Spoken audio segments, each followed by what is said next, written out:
Bro, listen, this time our MC has finished the game 19 times, and on the 20th play, he grinded for months on the beginner area before even starting the main quest line and maxed out the character to level 9,999. But the moment he clicked play, he actually got transported into the game. And unfortunately, not as the 9-9 character, but as the Demon King that is the enemy of the dude. Worst of all, not only did he lose his OP character from the get-go and got nerfed, but every single general demon of his faction wants to kill him because they know he got weak as hell. At least he has this 6-armed blonde T-Sundari to make him happy.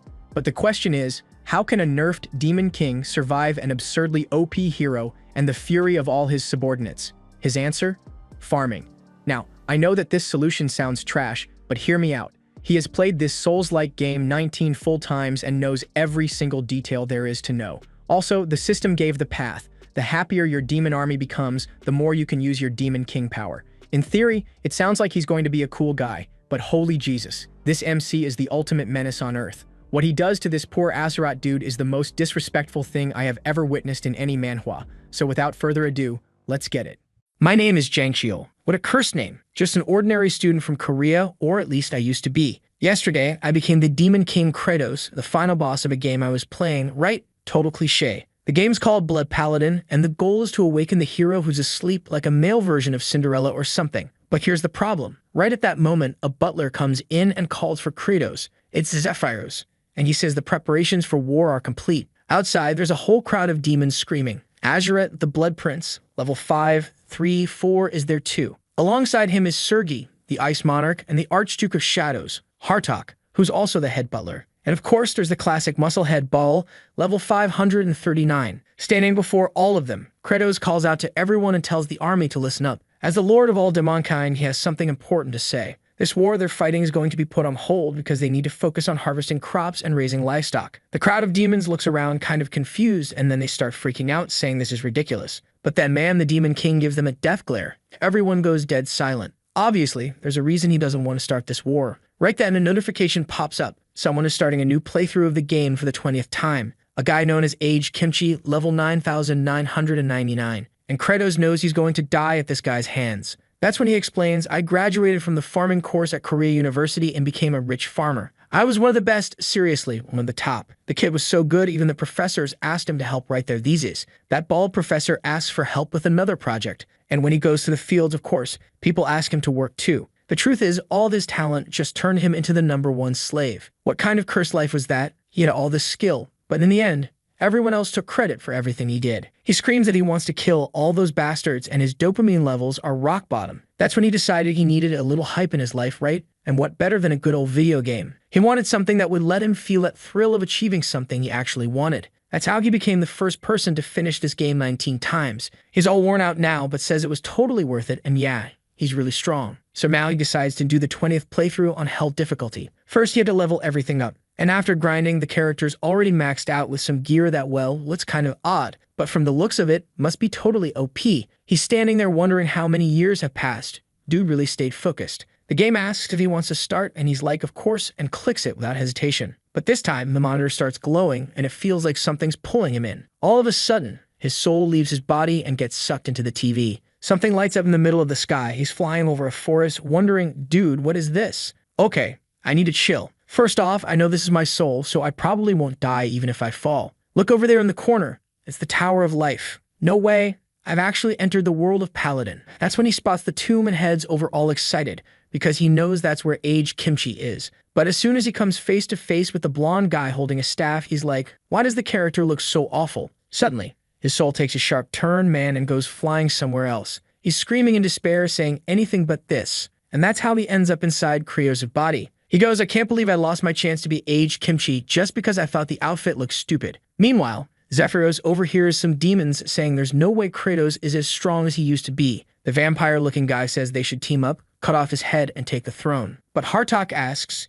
and what if he isn't weaker? 4 of us could die messing around like that. Sergi replies that she'll only go along with it if Azuret's the first to jump in. Baal, on the other hand, is just starving and doesn't care about any of this. Then the guy speaks up. If I can prove that the Demon King really has gotten weaker, would you all have the guts to do it? And right away, everyone starts smiling, saying that if that's the case, then yeah, they're in. Zephyros overheard everything and said, "Hey, my dear Demon King, so the demons are getting together to take you out. They're saying you've gotten weaker and they're thinking about chopping off your head." Shaking all over, he thinks, "Man, if all four of them come at me, I'm definitely gonna die. But the problem is, if I look weak, I'll die too." What I will know, though, is what happened to aged Kimchi. Did you not possess him? Did he end up left behind as a corpse or something? But right then, Zephyros tells him to take a look at a recording from the orb. It was captured at the tomb, where a blonde kid was slaughtering all the demons. The guy literally reaches in and rips out one of the creature's eyes and stares straight into the camera. Kratos instantly realizes whoever's in that body is definitely not normal. He can't leave the castle. If he surrenders, he'll look weak and the generals will kill him.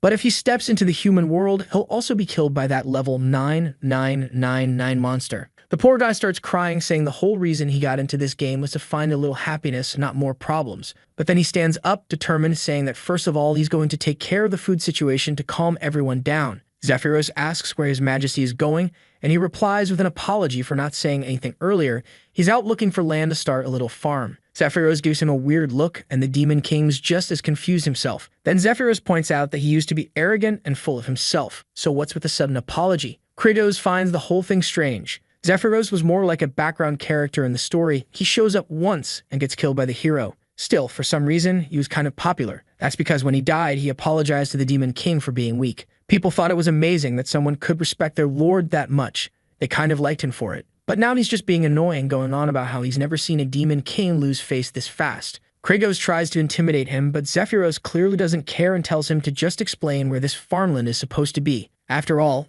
if it's the land nearby, he should already know there's no way to grow anything there. Kratos responds, "I know this place is called the Land of Death, but with my current abilities, I can bring it back to life." He kneels down, scrapes the dirt with his hand, and eats it. My God. Zephyros immediately takes note, saying unfortunately the Demon King's mentally challenged and is eating dirt. Kratos tells him to stop writing, but he just replies that, well, it's part of his job. Especially considering the Lord seems mentally deteriorated at the moment, it's best to keep records. Kratos ignores him and spits out the dirt, realizing it has zero nutrients. Nitrogen is the basic element plants need to grow, and even though the atmosphere is 78% nitrogen, it only works if it's pulled from the soil. When humans figured that out, it marked the beginning of agricultural engineering. And Kratos knows that one way to make it happen is with lightning. When lightning strikes, it oxidizes the nitrogen in the soil. And guess what Kratos' main power is? Lightning. He slashes his hand and tries to activate the blood strike. But no, wait, that's actually what triggered when the hero died. He tells Zephyros to take a step back. Now for real, he cuts his hand, and man, it hurts like hell. He can't understand how that lunatic used this skill so casually every time. Then he feels something weird and looks behind him. His whole crew is just staring at him like he's weak. He jumps in fright from these bastards, and Zephyros says he's 100% sure he's gotten weaker. Kratos turns to him and asks if he's trying to kill him too. At that moment, he yells enough. The pain wasn't worse than dying. He activates the blood strike, but all that really happens is he stains the sun with his own blood, and it still hurts like hell. Then someone behind him calls out, "Lord Kratos, sir, are you feeling a little off today by any chance?" Right then, he realizes these bastards are going to kill him. Meanwhile, somewhere far off, aged Kimchi is out there. He has memories of his past lives and knows that more than 10 times he walked that same path. He used to carry something called the Summon of Duty, but now, whatever that was, it's vanished. And yet, he doesn't even know what he's supposed to live for anymore. He just stands there, lost in thought, while back with Kratos, the whole group is staring him down. Azuret steps forward and asks if he's the great Demon King, the strongest of all demon lords. Kratos is freaking out. He knows this guy's insanely powerful, and right now he can't even manage to use a single skill. Azuret, still staring, says, "This pressure, it's unreal. The fight hasn't even started yet, and the guy's already built up so much energy, his whole body's trembling. Still, he keeps going. So do you think you can take on all four of us?" 3 of them have already taken cover behind a tree. Kratos turns around and realizes he's completely alone in this. Everyone's just standing there, looking right at him, saying he should have figured out by now that it was hopeless. Now he's screwed because he's all on his own. He tries to say they're all demons, and they just go, "Of course we are." Out of nowhere, Zephyros pulls out a projector and says that according to Demon Law, fights like this are to the death. There's no backing out. Azuret, who was terrified just moments ago, decides to focus and tells himself not to be scared. The Demon King is weakened. Kratos, shaking all over, is stuck thinking, what does he do? What does he do? What does he do? He just tested his strength, and considering how easily he pulled off that last move, he can't be that weak. But before he can finish thinking, Azuret charges at him, yelling that he's coming. Kratos remembers that this guy only really has 2 moves, a sideways slash or forward thrust. He thinks dodging will be impossible, but he ends up dodging anyway. A bit confused, he notices the guy still has the same habits, When his foot points forward, he always follows up with that direct attack. Kratos slips from the dodge and ends up sliding backward. Hartok comments that it's actually terrifying how easily he avoided that. If he had misjudged it, his arm would have been done for. Another attack, another dodge. Kratos starts to notice all the moves are just like in the game. The first time he ever faced this guy, he thought it was hopeless. He was fast, full of feints, always throwing in misdirection, and had a ton of attack variations. But after dying once, twice, 3 times, then 10, then 128 times, he started to get the hang of it. On his 19th full playthrough of the game, he even tried beating him without taking a single hit. And now in this real battle, yeah, he's already figured it out. There's no way this guy can land a single blow on him. The demons hiding nearby are all watching nervously as he rolls from side to side, grinning. They can see now that the Demon King hasn't lost his power. He's just toying with poor Azurat without even striking back. Azurat is fuming with rage, while Kratos realizes, I might not be able to beat this guy, but I'm not gonna die either. And the moment he understood that the rules of the game applied here, the system notified him that he had begun to grasp how everything worked in this world. Kratos instantly recognized it. It looked just like the pop-up window from the Webtoons system. It congratulated him for dodging attacks purely through focus. As a reward, he gets something only playable characters could have. He unlocked the ability to select a target. Seeing the little green mark appear, he knew exactly what it meant. That was the indicator for using a special skill. Without hesitating even for a second, he slashes forward to activate the Blood Strike. And this time it works, zapping poor Azurat with a burst of electricity while the other demons just stand there, jaws dropped. The guy collapses to his knees, totally shaking all over. Kratos, however, is stunned that Azurat is still somehow alive and kicking. That's because this ability, in the game, it always caused instant death, so he figures he better hit him with another strike, just to make sure he really goes down this time. The demons around them gasp, whispering, oh my god, he's only using a fraction of his power to avoid killing Azurat outright, just so he can keep making him suffer. Meanwhile, Kratos has no idea how to finish this guy off for good. The system chimes in, but all it says is that he's destroyed Azurat's clothes, and now the guy's completely naked. At least with that, he unlocks a new system feature. Armor removal has been activated. He opens his inventory and sees the gear he had equipped. It's all there, but he ignores it for now since priority number 1 is making Azurat disappear. The problem is, he's just not strong enough to finish him off. Then he comes up with an idea. Since Azurat is already down by the ground, he figures he can hit him with some lightning. The impact would send a shock straight through and create the nitrogen he needs in the soil. Honestly, the guy's kind of a genius. But the other demons, they're all hiding behind trees, shaking in fear. Kratos calls out to Sergei and tells her to tie Azurat up. Poor girl just wants to know why he's going this far to humiliate the guy. He's already been defeated.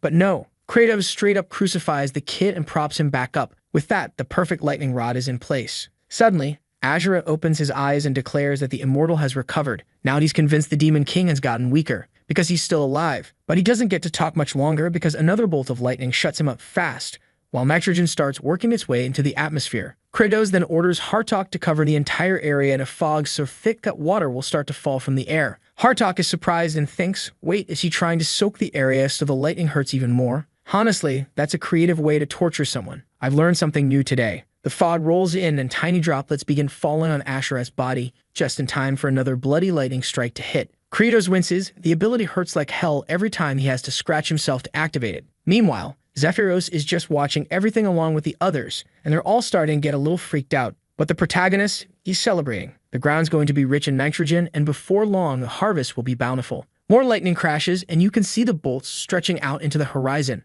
Later, he digs up some of the soil and sees that things are starting to improve. The only issue now is that the grains are too fine. They won't penetrate the soil. He needs to create space and add the perfect material. Obviously, manure. So right away, he orders everyone to bring in a big load of crap. The guys, already drenched in blood, are standing there wondering if he's really planning to dump poop on poor Azurat. Meanwhile, deep in the forest, aged Kimchi is walking along when he hears someone crying for help. He looks to the side, and ma'am, he's just found a Javier and a Lloyd. Walmart versions. That poor knockoff Lloyd says they were attacked by goblins and need help, but Kimchi just gives him a look that makes them both start shaking. The guy pleads with him to calm down, saying he's not suspicious at all. But that outfit? Yeah, super sketchy. When he notices that Temu Javier has a hurt leg, he throws him over his shoulder and tells Shopi Lloyd to lead the way. They literally introduce themselves as Riva, Javier spelled backwards, and Bloyd. You can guess the rest. Javier wants to know who the blonde kid is, and he answers that that's exactly what he's trying to figure out. Back at the Demon King's castle, Hartok is asking how they're supposed to collect a bunch of poop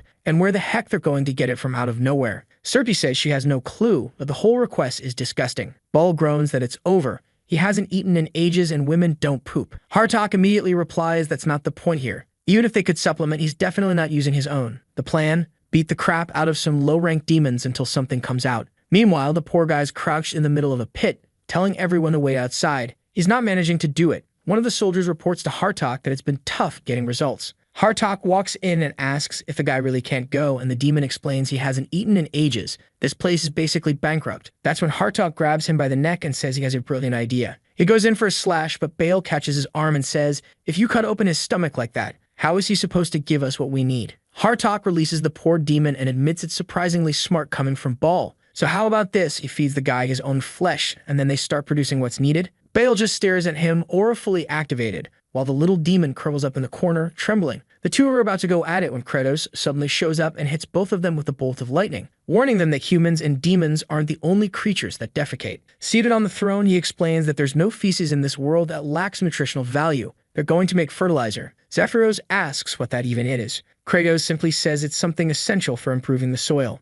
Normally, it's made from wood scraps, plants, eggshells, chicken droppings, and all kinds of old junk. The problem is, they don't have much of anything right now. He asks for a map, and in seconds, it appears in his hands. Just like he expected, it's the exact same map from the game. He knows of a certain region teeming with a type of bird, though clearly these ones are pretty demonic. But the sheer number of them proves they can absorb a wide variety of nutrients from this land. Even better, since they live on peaks rising from the middle of the sea, it's the perfect place to find exactly what he needs. Zephyros instantly gets it and asks if he's planning to collect droppings from those demonic seagulls. He should know that place is called the Peak of No Return. There's nothing to hold on to, and if you fall, you're either crushed to death or dragged away by the waves. Kratos replies that he's already well aware. That area wasn't even meant to be accessible by players, but he managed it. And now here they are standing right in front of it. Everyone's wondering what the hell he's thinking this time. Countless people have tried to scale those cliffs, and obviously every one of them got swallowed up by the ocean. Kratos turns to them and says he's going to climb all the way up and throw down bags full of stuff, so they better be ready to catch.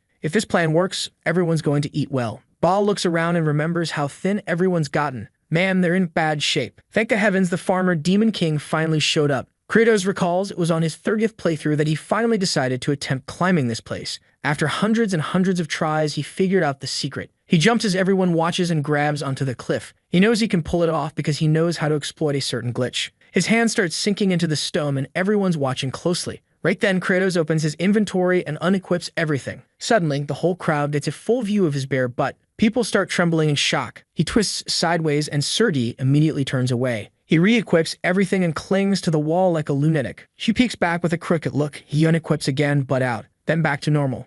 Then butt. Then full body. Then butt again. He keeps switching body, butt, and suddenly, he's at the top like a total badass. A long time ago, he figured out this bug. If you unequip and re-equip gear mid-climb, you can slip through walls just a little. Right then, Bel says that if His Majesty promised to feed everyone, then he's got to do his part too. Zephyros tells him to wait, but the lunatic takes off running and throws himself at the wall to try and grab on. Kratos yells, asking what the hell he's doing. And of course, the guy slams right into the rock like an idiot and doesn't catch anything. Now it's the main character who has to grab Bel's hand. Again, while bugging through the wall, still naked. The problem is, Baal is the heaviest of them all. That makes Kratos stop and wonder, why is he even trying to save this guy? Baal is one of the 4 demons who literally want him dead. Even Baal himself looks confused, not understanding why he's being rescued. Then the protagonist remembers a friend who once said, "Bro, the professor's not gonna let me turn in my test. If I fail this, I'm done for. I'll become a slave, man. Please, can't you help me out? Just ask him to take a look at my grades. I'm sure if it's you, he'll listen. Every professor loves you." That guy was just a junior who followed him around all the time. And since the protagonist was the professor's #1 errand boy, maybe he really would have listened. But back then, he told the guy to handle it himself, because it wasn't his problem. He was worried that getting involved would mess with his standing with the professors, so he backed off. But now looking back, he realizes maybe he could help that guy. Just like right now, maybe he can help Baal if he pushes himself just a bit further. He tells himself he has to give it everything and go beyond his limits. Maybe then, the memory of that guy will at least end with a smile. He starts focusing all the strength in his body, and even though his arm gives out from the strain, he still manages to toss Baal upward. Of course, our boy gets hurt doing it, and the demon asks why he would go that far. He didn't have to. Kratos gets up and says, because this hurts less than abandoning a follower, and I'm not going to regret this. Out of nowhere, Baal starts crying, and Kratos thinks maybe that's how that student would have reacted too if he had helped him back then. All he can do now is say he's sorry. That's when the system appears and congratulates him for drawing out so much power from the Demon King's body without any help. As a result, he's earned the genuine admiration of one of the four great demons. From now on, every action he takes that makes demons happy will earn him points called HP or happy points. The happy points system has been unlocked. Kratos is completely thrown off by the idea of collecting happy points. What's he even supposed to do with that? Get a lollipop or something? But the system immediately responds, saying there's no way a game like this would hand out lollipops. Basically, every time one of his soldiers is happy and has a full belly, he earns a point. Those points can then be spent on attributes like stamina, defense, mental strength, and magic power. He needs to raise all of them to 100%. Then and only then will he have the full power that the real Kratos possesses. So he tries to buy 10% stamina, but it costs 50 happy points. On top of that, he can also use the points to upgrade his skills, but just improving one of them costs 250. Kratos thinks, this looks tough, but if I can get the farm going, maybe I'll be able to earn a lot. And besides, if I become stronger, my chances of survival will go up too. Plus, seeing people happy and full, yeah, that would feel amazing. His ego would be fed like crazy. Baal's standing there, watching him, thinking that this guy has the look of someone who's about to get killed. He shouldn't have been saved. And then suddenly, Kratos stretches out like one of those egg-laying birds and says, tell me he's about to dump it all down. It's for them to grab down below. Before the poor demons can react, he throws a rainbow arc of crap right in their faces. Kratos tells them to get ready and give it their all. A little while later, here we are surrounded by soil, eggshells, and a whole lot of poop. He turns to Sergi and tells her that since she has so many arms, she should chop all that stuff up. She immediately shouts back that she's the Ice Monarch. Her arms weren't made to play around with poop. He gives her a glare and calmly says that's fine. He's got another task she can handle in Asherat's place. Unsurprisingly, she complies instantly. Kratos had jumped a bit when she yelled. These people from this world really are scary. And honestly, she's especially hard to deal with. But it was all fine. He was the Demon King. He could handle this with sheer willpower. He orders Hartok to flood the area with water, since he needed to moisten the soil. Hartok warns that if they get all that stuff wet, the smell is going to get even worse. One glare from Kratos and the guy is already airborne, doing exactly what he was told. Kratos then asks Baal if he's feeling better, and Baal replies that yeah, it's softer now, just like he said it would be. Step 3 was to gather some feathers and cover the whole thing. The problem was that doing just a small amount would take forever. To cover the entire area, there was no choice but to use all the demons. Something was bothering him, but he knew it had to be dealt with now. He would press forward using the authority granted to him as the ruler of this realm. Meanwhile, in the Demon King's city, a man is sitting in his home with his little daughter lying in bed. She calls out to him, asking if he could please feed off her. Whoa, what? That hit hard. The father begs her not to say something like that, but she just says she misses her mom. Apparently, another gluttonous demon had come along and was going to devour her, but the mother jumped in the way. She gave her daughter one last look and went straight into the demon's belly. The father simply responds that if his daughter is not here, what reason does he have to keep living? Just then, the Demon King shows up. The man jumps back in shock, yelling, asking what the hell he's doing there. Kratos replies that if he's got the energy to shout, then he's got energy to work, and orders the soldiers to take him. The man cries out for his daughter, saying he needs to take care of her, but it's too late. The Demon King just keeps walking, asking how many they've gathered so far. They've got 20. They need over 30. Looking back, the crying child, he remembers that she appeared in the game too, and just like always, he used to strike her down without hesitation. That memory makes him issue a new decree. From now on, demons are forbidden from eating other demons. Everyone would be working with Manhwa now. He walks off, determined, declaring that he is the tyrant lord, and to achieve his goals, sacrifices must be made. Under the scorching sun, the demons, already scrawny, suffer even more. One of them grumbles, "Man, we're out here on a farm, ridiculous. We got no energy, and we're wasting the little we have on this." Another warns him to watch what he's saying, but the guy continues, "We're gonna die either way. And even if this soil becomes fertile, what exactly are we planting?" Right then, Kratos appears and tells him he'll explain if he's willing to follow. That day, back during the fight, he noticed a flower growing near a tree. It was something that could be cultivated. He shows it to the demon and says, "That right there, that's what we're going to plant." Baal and the rest of the team were already out gathering more of them. The demon says he knows what it is, but it's not edible. In fact, eating it usually causes intense stomach pain. Kratos, however, pulls one out of the ground and says there's nothing else to eat in this land. They're about to finish the experiment. Whether it works or not, they'll find out soon. The man asks what kind of experiment he's talking about,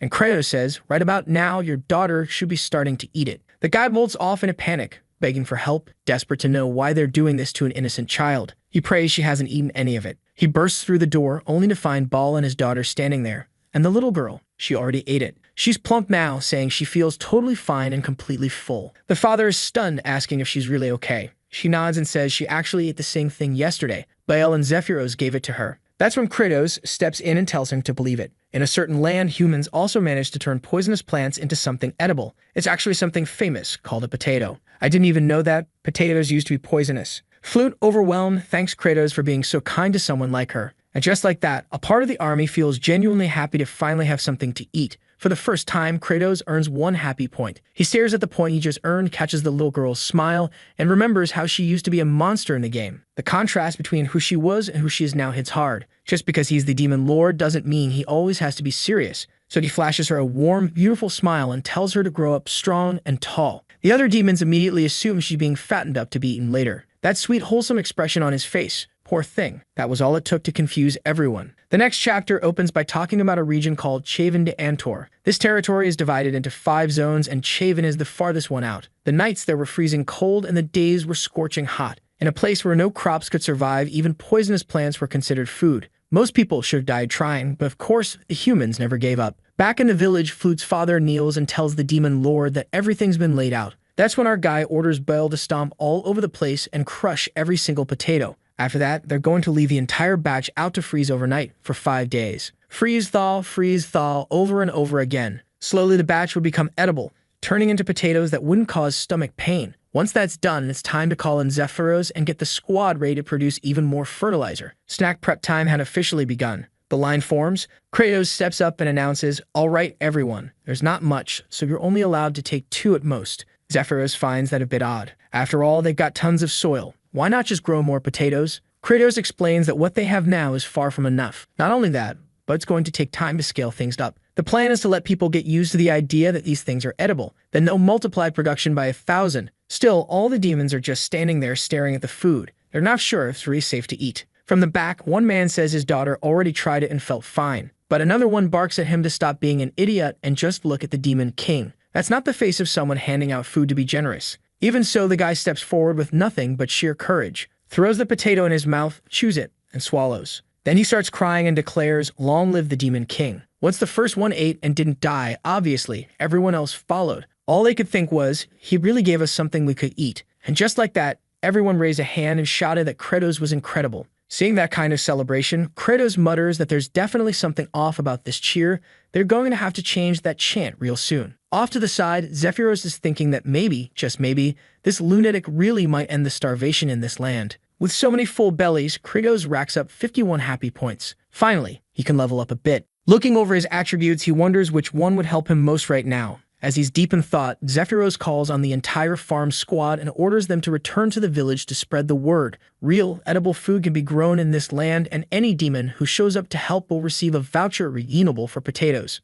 Kratos is honestly impressed that this clever little guy is actually being useful. And just like that, everyone's harvesting potatoes and planting more. Sergei's slicing up manure, Hartok's moistening the soil, and yep, poor Asherat is still tied up out there. Kratos tells them to move him 10 steps to the left. That spot is perfect. They pin him to the ground and he gets hit with another lightning bolt. Kratos sighs and says it's rough having to do this every day just to generate enough nitrogen. But now that they've gathered a good amount, it's time to move on to the next step. The issue is, even with all the resources they have, it's still hard to cover everything. While he's mapping out the plan, Azuret's lying there begging, just begging to be killed already. Kratos hits him with another blast without even flinching, still thinking to himself that what he really needs right now is some soldiers who can work non-stop without complaining. Maybe he has no choice but to wait for what's coming next. In an earlier conversation, he had asked Zephyros if he had really summoned the Star Masters. Zephyros said yes for now. He had asked them to halt all attacks and return so they could focus on farming. The problem? He still hadn't received any replies. Kratos wonders if those damn messengers just starved to death on the way. He really does need help. It's getting hard to spread manure all over the place by himself. The scene shifts to the Death Cliff, the first zone in the region.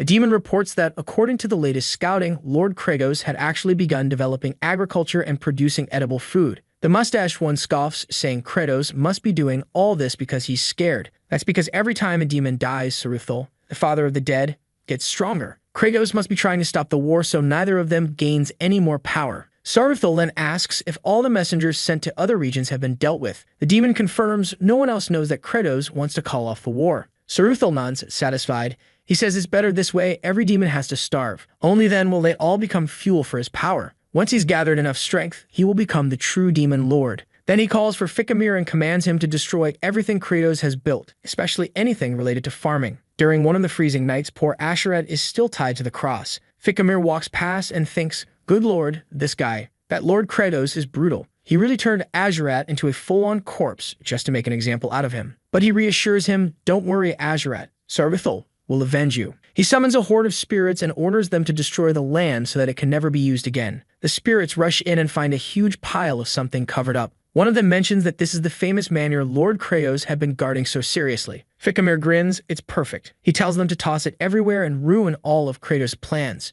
Azerat watches from the corner of his eye and remembers a conversation where Kratos had said that the manure had to be mixed into the soil and completely broken down. The problem was, they didn't have enough demons, everyone was too scrawny, so it was way too much work. And now here's Ficamir, celebrating and declaring that this is the end of Kratos. Meanwhile, Azerat thinks, "Wait a second, what kind of unpaid labor is this?" A while later, one of the ghostly workers mutters, "Man, this land just never ends. It's way too wide." The others shout at him to stop slacking and keep hiding the manure. They need to bury it, spread it around, and make sure Kratos can't turn this into a farm. Another spirit sitting off to the side comments, "Spirit hashtag 2718's working extra hard today." The spirit replies, "I don't even know why, but I feel great right now." It's like that feeling of having done something productive. The one beside him just says, "You really are an idiot," but then adds, "Whatever. Today, I want to be an idiot too. Let's destroy this entire place." While they're celebrating how effective they've been, the sun begins to rise and starts evaporating every last one of them. See, they're weak to sunlight,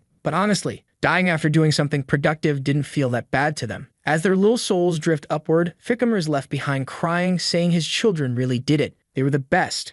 Now they could all rest in peace. All he wants now is to see Kratos' face when he realizes what they've done. Nearby, in a storage house, all the potatoes they'd harvested were being stored. The problem now? Preparing them. Kratos explains that they're in a dormant state.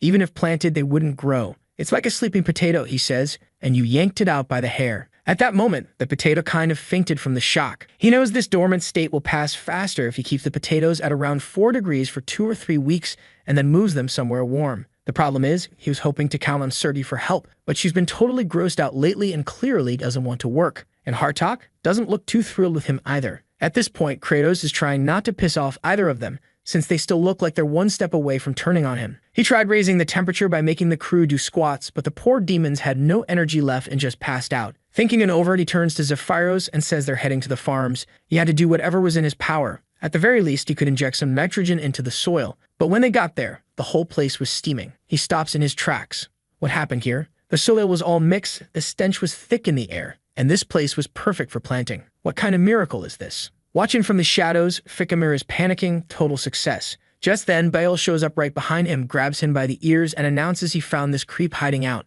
Kratos immediately recognizes him. He's played the game enough to know this guy. One of the bosses from the Death Club. So he asks him, "What the hell are you doing here?" Ficamir tries to answer, but takes a punch to the face before he even gets a word out. Zephyros asks why he hit the guy before he even said anything. Krigos shrugs and says the dude was clearly hiding something, better to be efficient. Ficamir, now all bent out of shape, mutters that the Demon King really is cruel, only to get punched again and again. After a while, Kratos is exhausted from beating the guy without getting a single answer. So he opens his inventory, dumps all his points into stamina, and gets right back to punching. Eventually, Ficamir cracks and confesses that he was ordered to destroy the farm. Now they know it was Saruthal who made sure reinforcements never showed up. Kratos understands. The reason is obvious. That guy gets stronger every time a demon dies. Zephyros tells him that if he manages to take Saruthal down, everyone will see it as a warning. But Kratos doesn't care about that. He just wants to live in peace and focus on his farm. The two of them say in unison that the issue with killing Saruthal is that once you do, he turns into a ghost. It becomes nearly impossible to land a hit. On top of that,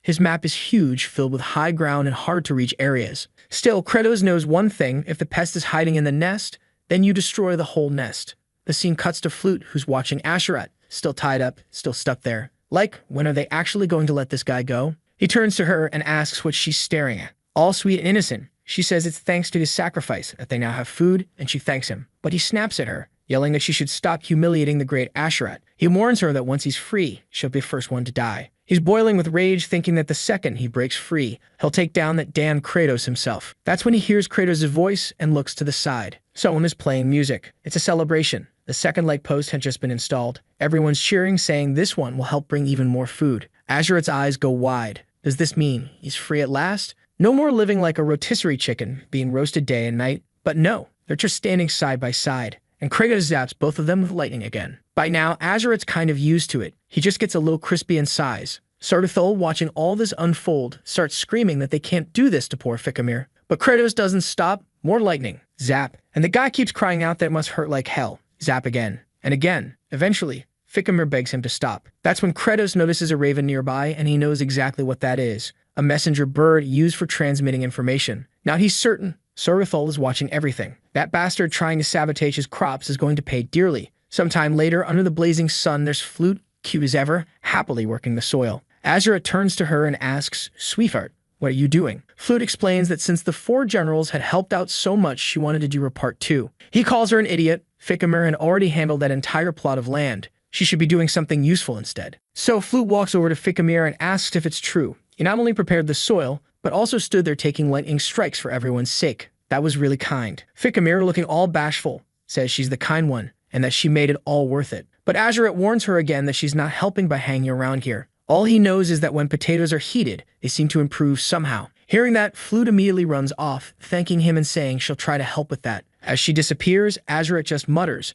"What's a low-ranked demon like her even going to accomplish?" Back at the castle, Zephyros says, "My lord, I don't know if this plan of yours is going to work. Saruthul already knows it's a trap. Why would he come here?" Kratos explains that the idiot won't come himself. First, he'll send his subordinates, and every last one of them will be wiped out. He already gave Baal the order. No one gets out alive. Meanwhile, Saruthul, of course, is watching everything unfold. He sneers that Kratos is a fool. Did you really think he'd sacrifice his own soldiers so carelessly? As much as it hurts losing Ficamir, he only has one goal: wipe out the farm. So he commands his specters to destroy the crops. Every potato needs to be ruined. Nothing must be left standing. The ghosts go wild, storming into the warehouse, but Kratos is already there, waiting. "Just like I thought," he says. "Knew you bastards would show up. Welcome to the cemetery." He remembers the first time he ran into this guy in the game. He panicked. Saruthul's second elite squad was a nightmare. Their biggest problem? They'd always moved in large groups. The worst part, if you touch them physically, they'd latch onto you and drain your age, along with any currently equipped abilities.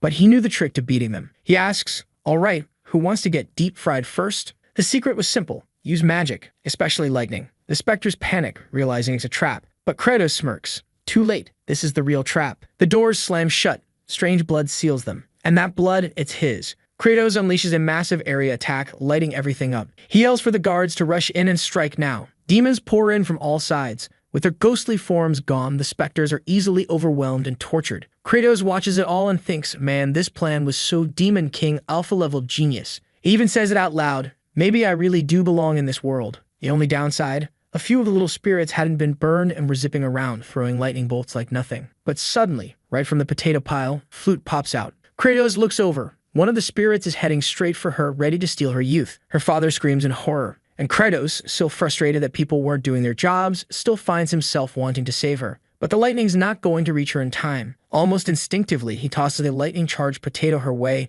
knowing it probably won't do anything. But when it hits the spirit in the head, something weird happens. The ghost tries to steal its soul, and somehow it works. The potato sprouts leaves right then and there. The other specters panic and flee while Kratos stands there stunned. That's when it hits him. These ghosts age whatever they touch. The edges fast-forwarded the biological clock of the potato. He grabs Flute and tells her she did an amazing job. She's still a little shaken and bolts off, while he turns to everyone else and announces, "That's enough with this business of fearing Saruthul. From this point on, we're going on the offensive." The next chapter opens with poor Azeroth, tied to the cross, staring into the sky, asking himself, "Who even am I? Where am I? What the hell am I living for? This sun's so beautiful. I honestly feel happy just being able to look at it every day." Azeroth murmurs to himself. The only downside is always being starving. That's when Flute pops up, cute as ever, and cheerfully says everything's going well. They've been harvesting tons of potatoes, and Kratos is even putting together a new army. The moment he sees food, Azeroth starts freaking out, shaking his head frantically. Flute tells him she'll give him just a little and tosses a small potato at him.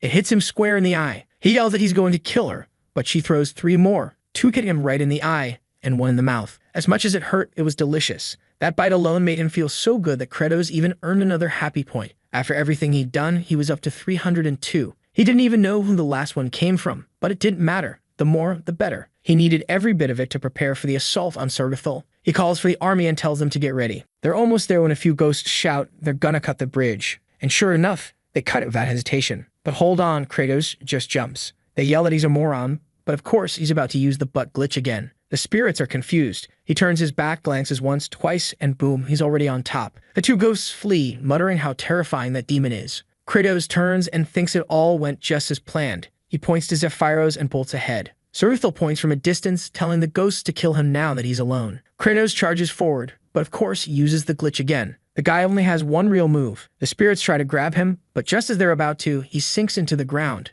Eventually, he reemerges, surrounded on all sides. The spirits close in, saying that even he, the Demon King, will eventually run out of stamina. But Kratos says flatly, "I'm a veteran player." And just then, potatoes start raining from outside, a barrage of them. The moment they hit the spirits, the ghosts start getting absorbed, converted. Zephyros watches in awe, thinking, "I really wasn't sure this time," but once again, the Demon Lord's plan worked. He remembers when Kratos explained that they gather all the enemies in one spot, and all they had to do was fire potatoes at them. And it worked. Plus, Kratos knew of a secret shortcut straight to Saruthel. After 19 full playthroughs, of course, he knew every path, crack, and hidden corner. When he was exploring that area on the map, he saw a weird structure. He thought, why is this even here? The texture looked off, so he attacked it, and sure enough, found the hidden path. That's how he discovered the cave that led straight to Saruthel. He also came across a metamorphosis elixir and a compressed soul made from countless corpses. Who knows what that does? Back on the ground, demons are celebrating. They finally had something to eat. And that's when Kratos suddenly remembers his grandma, telling him that he looked like he'd been starving lately. She promised to make dinner that night. But yeah, he ended up going by ambulance instead, didn't he?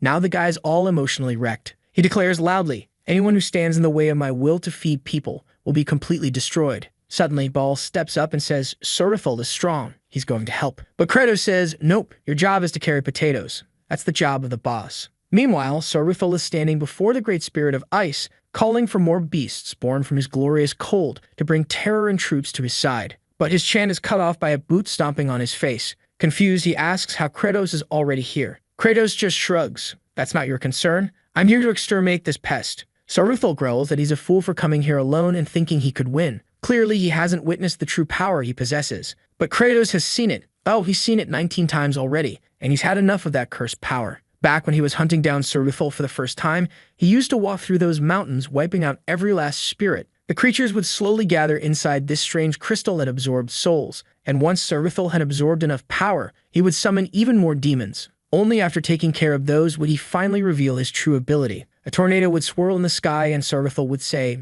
"You're strong, Kratos. I'll give you that." And then he'd grin and say, "Which is exactly why I'm going to win this fight." Boom, he transforms into Kratos 2.0. Yeah, the guy could perfectly copy enemy stats and replicate their abilities. Since he was a boss from near the end of the game, obviously by the time you fought him, you'd be insanely strong, and that made him just as powerful. But this time, the stats he copied were from Kratos at that exact moment, and let's be honest, he wasn't all that strong yet. Saruthel charges at him, but Kratos opens his inventory and immediately starts pumping points into dexterity. Right then and there, he dodges the first hit and nails Saruthel in the stomach. Saruthel swings again, but Kratos boosts his strength and throws hands back, blow for blow. Saruthel shouts, "This is impossible. How are you at full power already?" Kratos replies, "If you want to work in agriculture, you've got to keep a clear head too." Saruthel prepares a lightning spell, slashes his hand to trigger it, but Kratos is already boosting his magic power and mental strength and fires his own lightning attack. And of course, Kratos' bolt is stronger. It blasts through Saruthel, turning him into a puddle of sludge. The gooey mess drops to the ground and looks like he's done for. Then the system chimes in. Since all attributes have been acquired, he now has permission to summon the throne and the farmer. And yeah, it totally looks like a Game of Thrones chair. But instead of swords, it's covered in pitchforks, straw, watering cans, and all kinds of farm stuff. Kratos lights up. Finally, he's getting some proper equipment. But the puddle speaks up. This isn't over yet. And Kratos just sighs, "I figured." There's always a second phase. Saruthel transforms into an ancient dragon. Kratos steps back impressed. Okay, the bastard really does look like he's got a ridiculous amount of HP. But he had a plan. Right then, Baal crashes in, kicking from behind, bringing the whole squad with him. Kratos smiles and says, "Straight out of the game's final stage." Saruthel hesitates for a moment, even gets a little teary-eyed, and asks if they can maybe talk this out. Nope. The whole squad jumps him, every demon, even the farmers. They beat him down relentlessly. Kratos just watches, thinking about how these were the same guys who were starving not long ago. He then decides, now's the time to summon the throne. In the middle of the sky, clouds start swirling and the throne descends from above, straight towards Saruthel. Boom! Obliterated. Kratos just stands there, stunned. The demons look at the crater, realizing Saruthel got completely flattened. They start cheering, saying they never imagined the Demon King could be so savage, finishing off the enemy by dropping a throne on his head. That was a first. Kratos has no idea what to say. That definitely wasn't the plan, but still he joins in the celebration. Now that was the perfect ending. Not far from Azurat, Ficamur starts glowing softly, his form lighting up all cute. The entire field had been turned into fertile land. The potatoes were ready. The greatest threat was gone. It was time to begin the planting season. But just as they're wrapping up, Sorgathol's crystal starts shaking. The system notifies Kratos. This was his 20th time defeating that boss. Kratos realizes, yep, the game remembers. And as a hidden reward, a secret event gets triggered. A spirit trapped inside that crystal was about to awaken, depending on how it had been treated. The crystal begins to let out a thick mist. Kratos steps closer, trying to understand what's going on. And of course, because this is his world, there had to be something kinda cute coming out of it. Well, maybe not super cute. It's a dragon, but still, it flashes him a little smile, even though it's asking for a T-bone steak. Kratos struts up with full swagger while the little creature blinks and quietly wonders, is this guy my dad? He picks up the baby dragon, who clings to him, and all you hear is, steak, steak. The little guy was happy. He thought he was going to be born into this world without ever having a dad. That is, until Kratos looked at him and said he was really cute, and the dragon started trembling all over. They're heading back home with the whole squad cheering, yelling that they're gonna feast tonight. The dragon looks a little nervous, and that's when Kratos turns to him and says, first, you gotta grow big before you get eaten. The poor dragon instantly thinks he's doomed. He's 100% convinced he's being fattened up for the slaughter. But just then, Kratos stops walking. He looks ahead and sees the entire demon kingdom gathered, jumping up and down with joy, celebrating their return. Families are waving at their kids, all happy and wholesome. The little dragon starts to notice that, strangely, the energy here feels kind of positive. The demons aren't even that scary, until he sees Kratos from below again. Later on, the dragon's tucked in the corner of a room, shivering like crazy. Poor thing. Kratos is just staring him down. The second their eyes meet, the dragon freezes up again. He's sure they're just waiting for him to grow a little more before cooking him. Kratos, meanwhile, is trying to figure out what on earth you're supposed to feed a dragon. He assumes these kinds of creatures only eat refined gemstones or some rare exotic stuff, which obviously is impossible to find around here. Suddenly, Zephyros shows up and says things aren't going as smoothly as expected. Unfortunately, for proper planting, you need to build mounds, and the soil has to be rich and dense. The issue? This whole area is full of rock. The crew is struggling to move it all, and it's still not enough. And there's little Steak over in the corner, thinking his future is pretty much sealed. He's gonna be worked to death here. Forget T-Bone, we're calling him Steak from now on. It just sounds way cooler. Kratos stands there thinking this place feels more like a coal mine than farmland. If they keep burning through their energy like this, they're gonna run out of potatoes fast. And once hunger kicks in again, productivity is going to collapse. He's frustrated, wishing he was like one of those protagonists from some story who has a special power and that could solve everything. But all he's done so far is starve. That's when he notices Flute, off in the corner, digging and working her heart out. And he realizes it's time to stop whining. He needs to find a way to fix this too. Suddenly, someone shouts, a razor wind is coming. It's one of those random, violent natural disasters Kratos had forgotten about. Anyone caught in one gets shredded to pieces in seconds. He quickly orders everyone to hide behind the rocks. Even from a distance, the pressure is overwhelming. These winds are death for any kind of farming. And of course, Flute's going to mess it up. She runs straight toward Azurat, still tied up. Kratos and her father shout after her, but she's already bolting. That's when our guy tosses Steak into her father's arms and takes off, yelling, anyone who follows me dies. Bale's screaming that it's too dangerous, that he needs to come back and give it up. Of course, Kratos knows that, but he can't afford to lose their lightning rod and a rookie worker on day one. Flute's desperately trying to free Azurat, who's yelling her to leave, telling her to get out of there before she dies. Kratos charges in, thinking to himself that life on this farm really does feel like going to war. He tells the kid to move and comes in full speed with a flying kick, breaking the lightning rod. It crashes into the ground. Everyone's skin is already getting nicked by the wind. It's that vicious. Flute's trying to pull Azurat out, but he tells her to give up. Not even the 4 heavenly kings could rip that thing out. Then she's yanked back. Kratos grabs her, throws the lightning rod over his shoulder too. Steak, watching from a distance, can feel the resistance in the air, and he knows his dad's not that strong. But still he's running full force, risking everything to help others. Kratos stumbles. The slicing winds are too intense. He drops the lightning rod and hits the ground hard. And that's when little Steak decides to step in. He takes flight, flapping up into the storm, plants himself right in front of the tornado, takes a deep breath, then unleashes a full-blown ice barrage straight into the heart of the wind.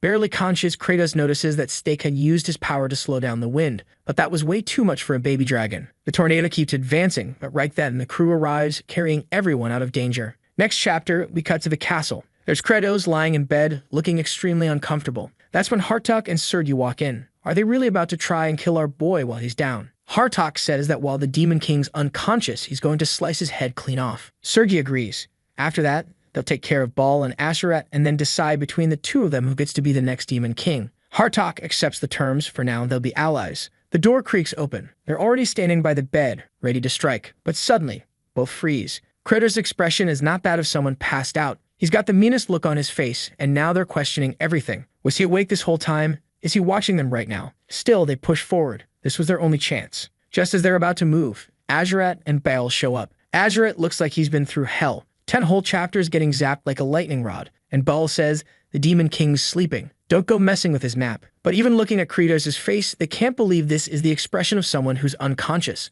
Baal warns them. If they try to kill him and accidentally wake him up, they already know what's going to happen. Hartok says, I get why that musclehead over there is loyal. But you, Azurat, why the hell are you standing with this farmer now? Azurat replies, it's just this once. Next time, he will kill Kratos. But for now, he owes him a life. Hartok points out that these potatoes have already caused nothing but trouble. If this fails now, everyone's going to starve. And Azurat responds, that's exactly how it works. If you don't want to starve, you've got to put your life on the line. He admits he'd rather risk his life in war than in farming, but hey, it is what it is. Hartok just scoffs and says they're both fools, then turns and walks out, muttering that they're all gonna regret this real soon. Suddenly, someone yawns. Kratos wakes up and spots Azurat. Azurat quickly blurts out, don't get the wrong idea, Demon King. I'm only here to pay back the debt from before. But Kratos narrows his eyes and asks, why is my lightning rod walking around and talking now? Azurat hesitates for half a second. And bam, he gets zapped. Next thing you know, the guy's clothes are gone and he's being hauled right back to the lightning post. Again. Kratos says he's ready to get back to work, but Bo explains that they've almost cleared out all the rocks. Zephyros has been helping with that. When Kratos goes to check it out, sure enough, there's Zephyros bossing everyone around. Kratos asks, hey, where'd all the rocks go? Zephyros points to the sky. And there it is, Steak, flying around, picking up the rocks in his mouth and hauling them far away. Ah, that little guy helping out like that. Kind of reminds you of other small creatures from certain fantasy stories, huh? Steak, meanwhile, is thinking that he might be too little to fight a tornado, but this is something he can do to help. Kratos calls out to him, scoops him up, and starts petting him with a slightly evil smile. But Steak looks like he's gotten used to it, and maybe even likes it. Kratos is feeling confident now. Even if those razor winds come back, he knows he can use Steak to counter it. All he has to do is anticipate their arrival. Zephyros walks up and warns that they're running low on potatoes to reward the workers. He asks if he should start stockpiling more. Kratos shakes his head. The first enemy of a farm is natural disasters. The second is cost. Those are the two walls we need to break through.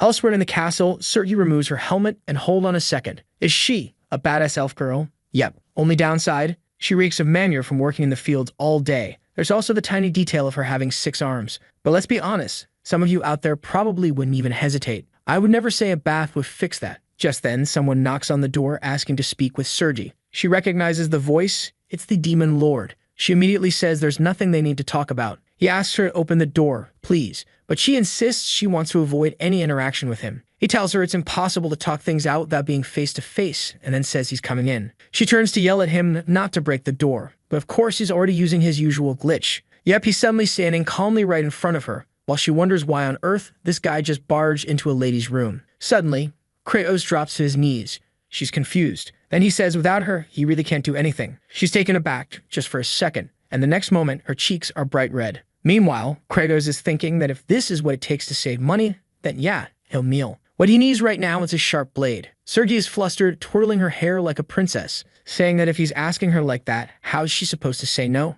Kratos, on the other hand, is totally lost. He has no clue what's happening. It's clear this girl loses her cool way too easily. Cut to standing in front of a giant pile of potatoes. Kratos tells her he needs her to slice all of them in half for planting. Reality smacks Sergi in the face, sheep and played. Still, it's kind of an upgrade. At least she's slicing cute little potatoes now instead of shoveling manure. But of course, Kratos asks her to cut perfectly, even separating the little green sprout ends to opposite sides. He holds up 2 and tells her to sort them, then tosses them. And before she can say no, she draws her sword and slices them in midair. Kratos jumps back, stunned. You seriously cut them that cleanly. He's in awe. He turns and says he was right. She's the only one who can pull something like this off. Smooth talker. The king of psychology. And Sergi, she's weak to that. But she snaps herself out of it, swearing she won't fall for that again, until he gives her that look and gently grabs her wrist. Then he steps in close, she's flushed red, and wipes the blade clean, making it shine. Sergi asks, what are you doing, Demon King? Kratos replies, there's some potato juice on it. Of course I have to clean it.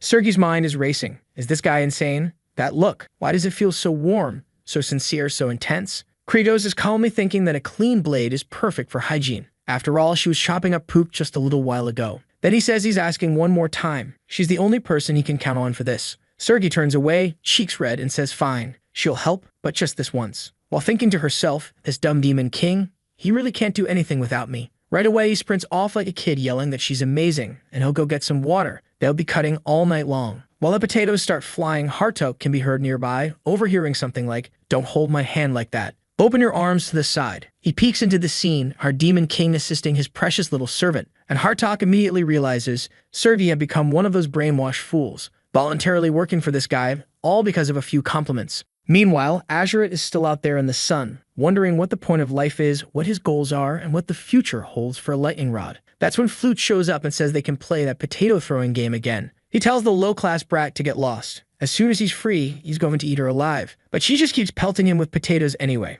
And once again, Hartok is watching. He's certain now, Azuret is done for. There's no saving that one. Then someone yells, the potatoes are here. It's Baal and Zephyros, hauling in piles of potatoes. Hartok just stares. Even Bo, there's no hope left, especially for someone with intelligence that far below average. The demons are all crowding around Sergei, thanking her non-stop, saying that without her, none of this would have been possible. She stood there awkwardly, telling them to cut it out, that she didn't do it for anyone else. Hartok was watching, and he could see it in her eyes, that soft, fluttery look. That wasn't the face of a cold-blooded demon general. It was ridiculous watching demons cry over potato seeds. They should be ashamed. Everyone in this place was a complete idiot. But he, Hartok, the intellectual pinnacle of Demonkind, he would steal that throne. Kratos tells everyone to keep planting. Soon something amazing would sprout from this soil, and when that happened, they have to cut off the sprouts from some of the plants. Baal volunteers to do the cutting, but Kratos tells him to shut up and keeps explaining. He says each potato they planted could grow between 3 and up to 6 sprouts.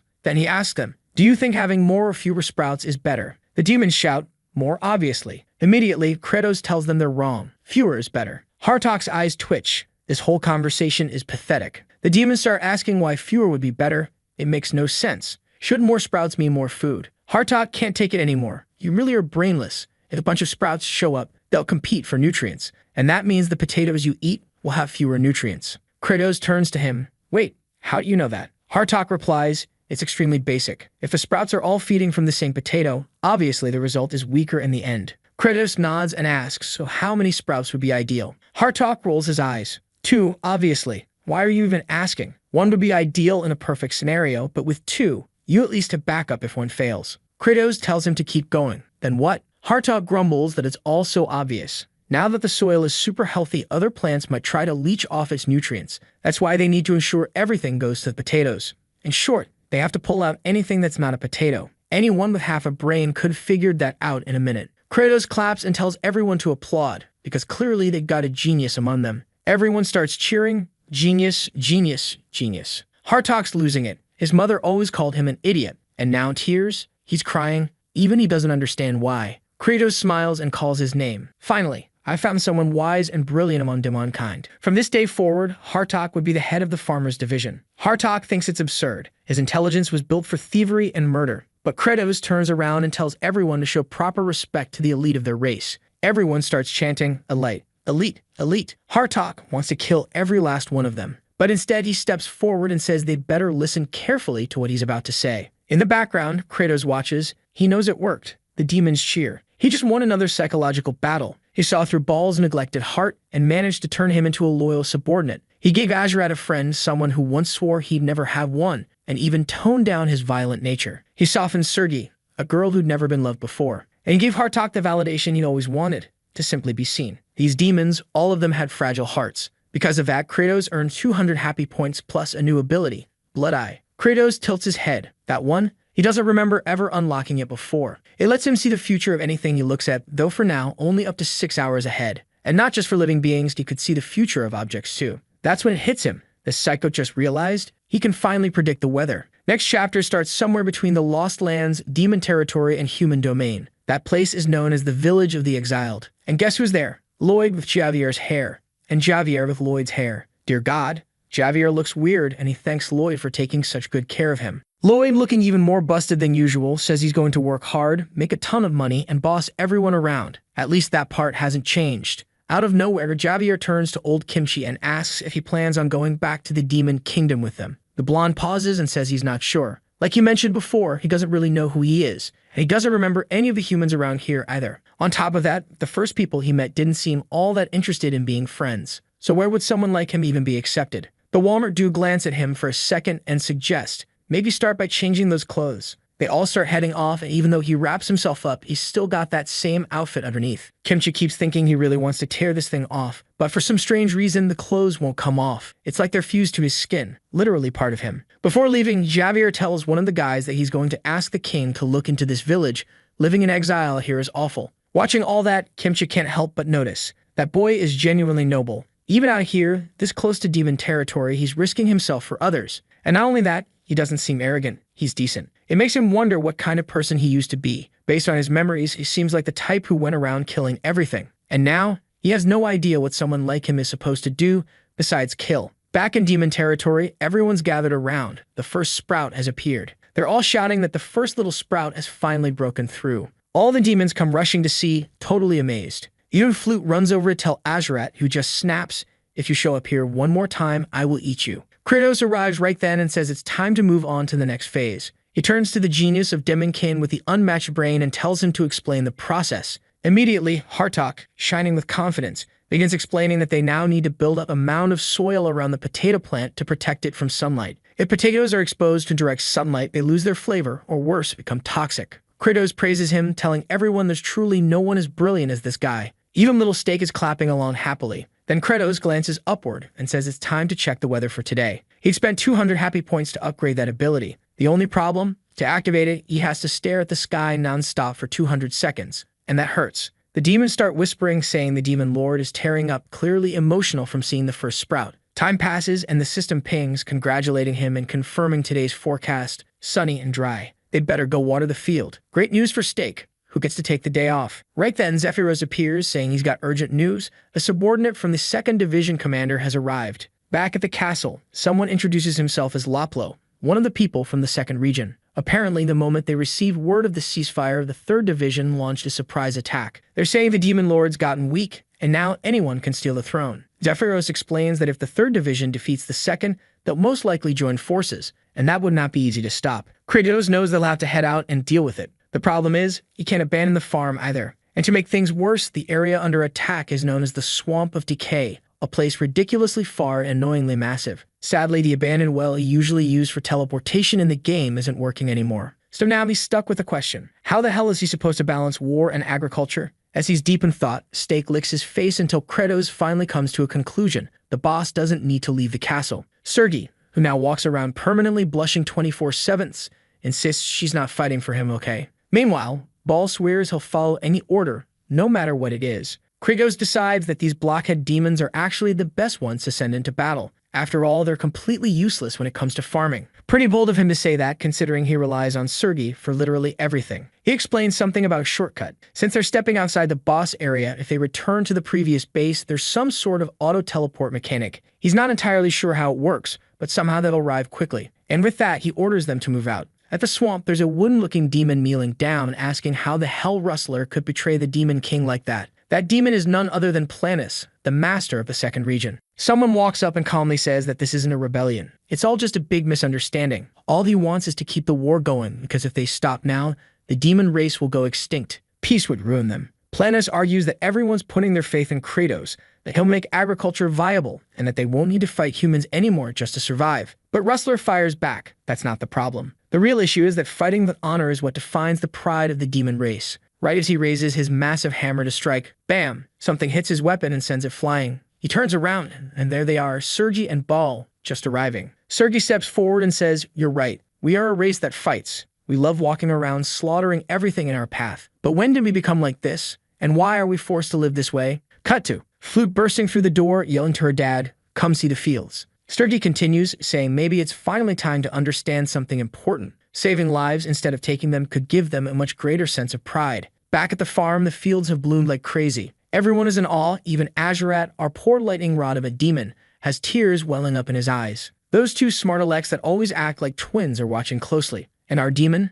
He stands silently, seeing everyone celebrating, and for once, not a single soul is fighting. Flute walks up all sweet and adorable to our demon lord. He's looking amazing. She says she's never seen anything like this before, and he's just standing there with a little grin on his face. Meanwhile, back in the chaos, good old Sergei is using all 6 of her arms to beat the crap out of that fool Ruster, who got caught by the bucket, and just kept getting pummeled. Man, it's looking like Azurite all over again. Out in the fields, Kratos says, yep, tons of beautiful flowers have bloomed, really a whole lot of them. Ruster keeps complaining, saying they promised no one was going to be killed, and now their words and actions weren't matching up. Sergi admits that's true, but unfortunately, sometimes you have to take someone out to protect everyone else. Back with Kratos, he orders all the flowers in the field to be cut down. Everyone's standing there stunned. Even Asherat is pacing back and forth, saying the Demon King is being way too cruel. Hartok agrees, showing no mercy to such a beautiful field is just heartless. But when the order is given and the demons go to start pulling the flowers, the little plants start crying and flopping to the ground, saying they can't be cut.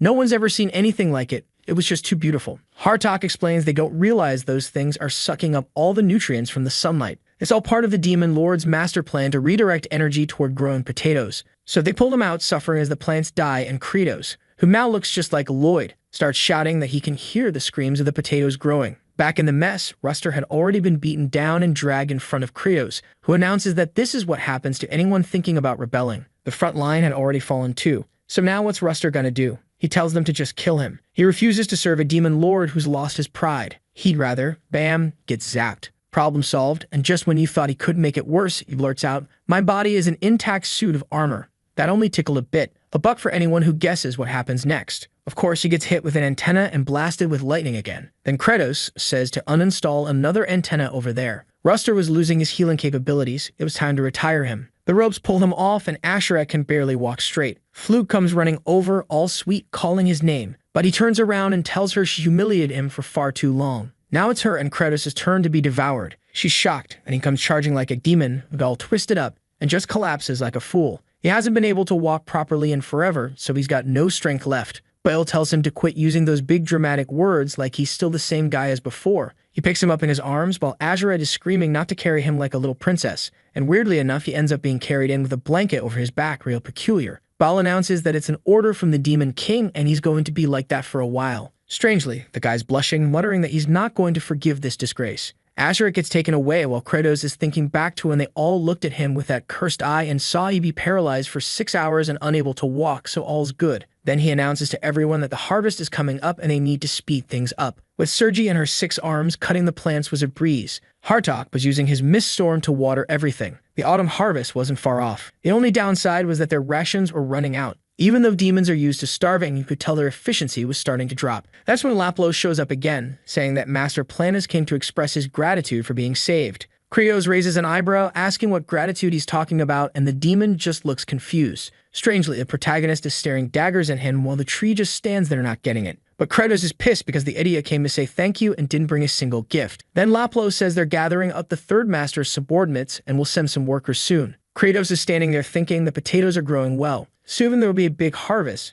and I need to profit a lot from this. He wants to see everyone's stuff full before anything else. But the question remains, why did he even start farming in the first place? He doesn't even remember anymore. Laplo asks if he can call in the troops, and Kratos tells him to hurry up. He remembers that the third guy was one of the weakest and least developed of the bunch. Looks like they really admired strength, but still stayed loyal to Kratos, even though he wasn't all that powerful. But here's a key detail. They all looked like trees and plants, so maybe that'll help with agriculture. As he walked around, Laplo could feel it. That soil was insanely fertile. It was packed with nutrients he'd never experienced back in that decaying swamp. When he was just a little sprout, the soil he grew up in had nothing. But this land, cultivated by Kratos, was something else entirely. He says he can feel himself growing strong, then slams into the wall and plants his roots, declaring that now he's going to become the Demon Lord. Oh boy, he's definitely asking to be chopped down. Next chapter, the blazing sun rises and Kratos orders everyone to get ready for training. The guys are there throwing their arms up to the side, the other side, yelling a bunch of bams. Not sure what that is. Might be some kind of Korean army drill, who knows. Kratos is training them to respond quickly at commands, especially surprise ones. Out of nowhere, he yells for everyone to roll left. They do it perfectly. Roll right. They nail that too. Then Baal shows up with bad news. Something awful just happened. All the potatoes had turned yellow. When they arrive at the fields, everything looks dead. Seeing it, Zephyros says he figured this would happen. It was impossible from the start. Sergi lowers her gaze and Hartok admits he doesn't know what went wrong. Not enough wind, not enough water, but then he starts blaming himself, calling himself a fool for ever thinking they could grow anything here. Then Kratos walks up without saying a word, kneels down, grabs one from the soil, and pulls. And that's when they see it. 5, maybe 6 massive potatoes. Hartok is completely lost. These ones were a paler color, but they were huge. Kratos just says, what can he say? The potatoes had awakened. They absorbed all the nutrients from the leaves as they grew, which is why the plants turned yellow. All he can tell everyone is that they did an amazing job. Everyone there was part of their birth. The group breathes deeply, and Bowl is visibly moved. Sometime later, lying in the most uncomfortable bed in the world, no blanket or anything, Kratos remembers talking about growing everyone together, just like what his grandma said when he cared for a plant and helped it grow. Sadly, not long after, the ambulance came and took her away. He rolls over, muttering that getting sentimental is nonsense. A cold, calculating person like him doesn't need to feel things like that. Soon, they have enough potatoes, but they couldn't let their guard down. If they relied only on potatoes, what happened to the Irish Empire could happen to them too. Apparently, there was an event where the soil suddenly stopped producing potatoes for no known reason, and everyone starved. We complain about our lives, but starving to death? That's something else. Everyone around you dying of hunger? Man, that's harsh. Kratos is deep in thought, realizing they'll need new seeds soon. But suddenly, the ground starts shaking. He wonders if the castle was built poorly. Then out of nowhere, the earth splits open and a bunch of roots burst up in front of him. He immediately yells, asking what the hell is going on. Back at the field, Flute is examining some leaves and sees they're kind of melting, disappearing into thin air. That should be happening. They're supposed to wither naturally, not vanish like they're being eaten. She instantly realizes something's wrong and starts digging. But when she pulls one out, there's no potato. She knows she has to tell the grown-ups. But when she looks toward the castle, it's completely surrounded by roots. And the worst part? Kratos is pinned down, completely immobilized by the Lord of the Third Region, who says that Lord Kratos was nothing more than a filthy little insect. Kratos recognizes him, Planus, who thanks him for the fertile soil and nutrients he provided. Thanks to Kratos, he was able to grow all of this. From a distance, Kratos immediately notices the entire field is empty and yells, demanding to know what that bastard did to their food. Planus replies that it's funny how he's angry, but really, what's someone like him gonna do? Then he yanks him to the side and slams him flat on his back. Kratos coughs up blood on the spot. Hartok rushes in, yelling for everyone to clear out, while Bull calls for the rest of the group, saying they need to help the Demon King. But Azura and Sergi say there's no point. He's way stronger than any of them. There's nothing they could do. That's when Bull reveals he knows the Demon King is actually weak. He figured it out back when he tried to pull himself up that cliff. He's seriously fragile now. The ground is crumbling all around them and Planus. This guy's enormous. He's opened a crater so massive that Kratos is just falling into the void. Shout out to Bull, who knew our guy was weak, but still didn't betray him. Right then, Zephyros recognizes Planus, who declares to all demons listening, Kratos is dead. He reminds them of the ancient laws of demonkind. Power rules, and from this moment on, he is the Demon Lord. Everyone better kneel before absolute strength. Hartok feels it immediately. This guy had absorbed every last bit of nutrient from the land. If Kratos really is dead, then this guy's definitely the most powerful now. And without a second thought, he kneels, thinking to himself that demons really are meant to follow overwhelming strength. Even Sergi and the whole crew are down on one knee. What else can they do? Zephyros looks completely stunned. Azuret turns to him, asking what he's waiting for. He should show some respect to the new lord. It's clear now. Zephyros is probably the most honest of the bunch, and even Kratos once said he was truly loyal. He kneels, but only half-heartedly, and he's trembling all over. Planus stands there, full of himself, acting like he owns the place. Zephyros is even crying at this point, and then, suddenly, we see Kratos talking to his mother. She asks if he wants to play hide and seek. He knows what this is that day and asks if it's a dream. Man, his mom, already skinny as could be, probably sick too, tells him she's going to close her eyes, count from 1 to 10, and try to find him. That's cold. After that, she probably disappeared for good, didn't she? Little Kratos starts counting to 10. Poor kid. Life really did him dirty. When he finishes counting, he says she can come out now. And there he is, crying his eyes out. I actually feel bad for our Demon King. The poor guy couldn't even hold it together in front of his own memory. Then the system chimes in, telling Jankil to wake up. He's passed out somewhere tangled in roots, wondering if that was his system message. He asks where he is and if he died. The system just tells him to move. That was the only way he was going to survive. Kratos tries to activate his quantum movement, but there's no space. He can't even shift a single centimeter. His hands won't move, and whatever little energy he has is being drained. So maybe to keep himself from blacking out, he starts counting. 1, 2, 3, 4, 5, up to 10, over and over again. Meanwhile, up top, Planus calls for the scribe to come forward. Zephyros steps up, and right away, Planus tells him to record this historic moment. He's to document everything that has happened and everything that's about to happen. Because from now on, demons will begin their invasion of the human race. Hartok's expression shifts instantly. They were back to square one. Back to living in constant war, killing each other like demons were always meant to. That's the quickest way to fill their bellies. So then, why was everyone so angry? Kratos keeps counting 1 to 10, but he can barely breathe anymore. And right then, Planus orders the demons to grab their weapons. They were heading to war. Zephyros hesitates, saying that marching out now is impossible. Of course, Planus shoots him a death glare, and everyone around him starts shaking in their boots. Zephyros explains that there's no way they can go to war when the only food they have left is a few potatoes, and the entire demon race is starving. That's not nearly enough provisions to support a march. Planus asks if he's always been this stupid, and then claims they actually do have enough supplies. Just then, he sends out a root that snatches Flute. Her father shouts out instantly, and Asheret is locked on, watching. Planus says they've always had plenty of weak, useless demons lying around. That's always been the perfect food. Flute yells that they're not like that anymore. They didn't need to eat each other just to survive. Kratos had found a way out of this place, but Planus just stares her down and drops her straight into the abyss. Buried deep beneath all the roots, Kratos could feel his heart slowing down. The problem was, if he died, everyone would go back to starving again. So he uses the blood attack again to electrocute himself. He couldn't stand the thought of anyone else dying of hunger. With that, he throws his arm up and starts climbing, right through the earth itself. Meanwhile, Planus notices Asheret had caught Flute in time. The Demon King keeps climbing upward, using his blood techniques to stay conscious. The issue is, he's digging and digging and it feels endless. He has no idea if there's even the slightest chance of this working. Poor guy's digging at a diagonal. Obviously, he's never getting out that way. Back on the surface, Hartuk, Sergi, and Budil are frozen, shocked that Asheret actually stood up to Planus. Flute's still in his arms, confused, and Planus asks if he's gone completely insane. Asheret stares him down, full of courage, until his expression changes when he sees Planus make a move. So he says no, that's his food now. He's already eating it. See, it's super fresh, totally delicious. Of course, Planus doesn't fall for that nonsense and lashes him hard across the back with a whip of roots, launching him away. Poor guy instantly passes out.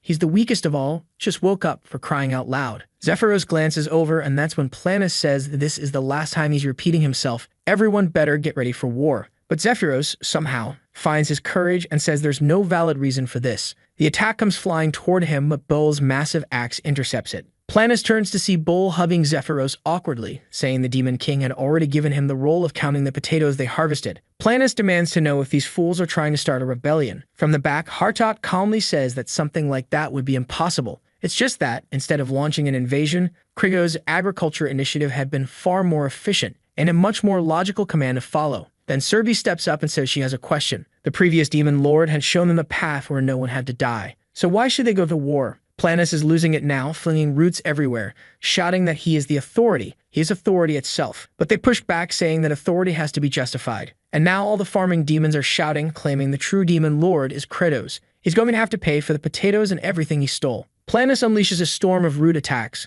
but Hartok simply sweeps his arm to the side and raises a mist barrier. What the heck? Synchronization kicks in. Sergi jumps into Ball's hands and he launches her forward. She cuts through every root trunk in her way. She gets right up in Planus' face and says the first thing she's taking is his eye. But obviously, look at the size of this guy. He swings once and she drops all 6 swords. At the same time, he surrounds Ball, crushes Hartok, and declares that no one should dare challenge his authority. Everyone here will die and learn exactly what happens when they stand against him. Kratos is no longer the Demon Lord of this place. That coward died without even putting up a fight. So what's so special about that guy anyway? Kratos was nothing. And then someone asks, why is your self-esteem so low? A hand suddenly rises and punches through the air, stopping the attack that was about to hit Zephyros. With that, the entire trunk shatters. The idiot just stares while Flute smiles, and the system announces that, in the face of death, he awakened the concentrated nutrition system. 10 minutes earlier, when Kratos was dragging himself through the dirt, thinking it was all too much, he suddenly remembered his grandmother making food for him. She asks what he just said. Quietly, he repeats it, saying that it was too hard. Why did he even have to keep living if everything was always so difficult? His grandmother gives him a look, plucks something from a plant, and tells him it's because they're still just seeds.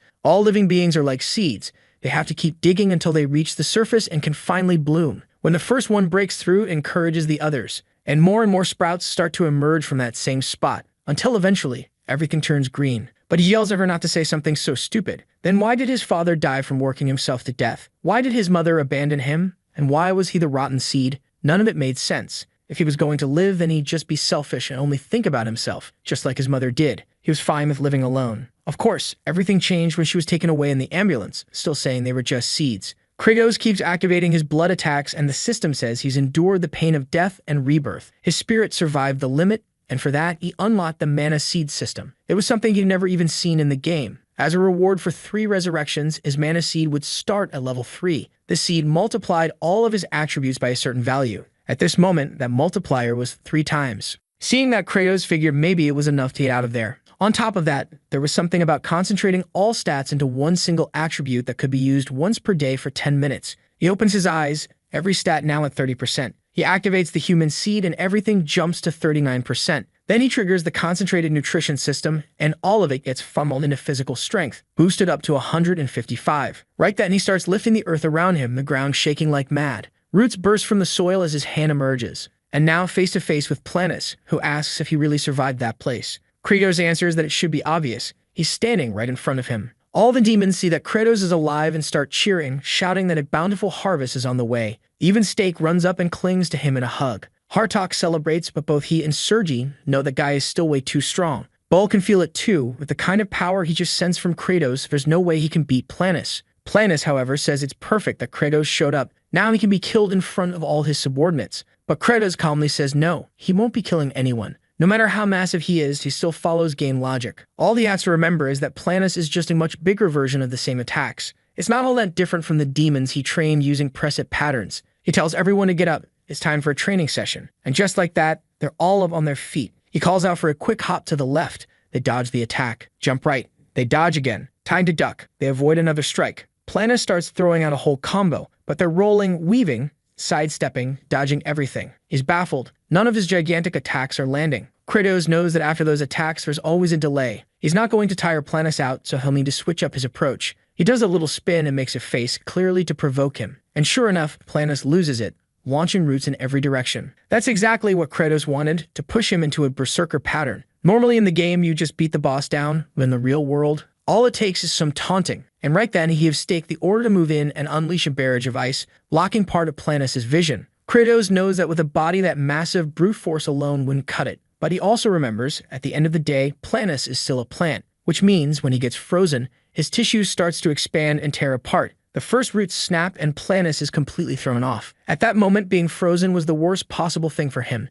especially in a berserker state, where he'd basically end up destroying himself. Stake stumbles back to Kratos and grabs his arm, completely exhausted. Kratos praises his effort and tells Zephyros to take care of him. Then he crouches down and jumps up, shouting that he's going to finish this. He knew another weakness common to tree-type monsters, that big hollow cavity in the middle of their chest. He slams his fist right into it, and a crater explodes outward. Just as the monster starts falling apart, Kratos' concentration buff ends. Now he's falling through the air while Planus is staggering backward, eyes starting to roll up. Looks like he fainted. Zephyros wonders aloud if the monster is really dead, but something doesn't feel right. Kratos can still see the body, and normally monsters disappear when they're defeated. That's when he sees it, a second version of Planus appearing in front of him. Problem is, right now, Kratos can't move a muscle. And man, this thing shows up like a megazord. All the demons flinch, and Planus explains that he absorbed an insane amount of nutrients. Even though he nearly died, he simply redirected the rest of that energy into another body. He approaches Kratos, declaring that now that he's become the demon lord, his mission is clear. He's going to drench the entire world in poison. Then he lunges at Kratos, telling him to die. But the game has changed. Bale charges in with his axe and lands a solid hit on Planus' neck. This time even sinks in a bit. Still not enough. Bull gets thrown across the field. Sergi jumps in next, striking the other side of his neck with a combo, but she takes a hit to the gut.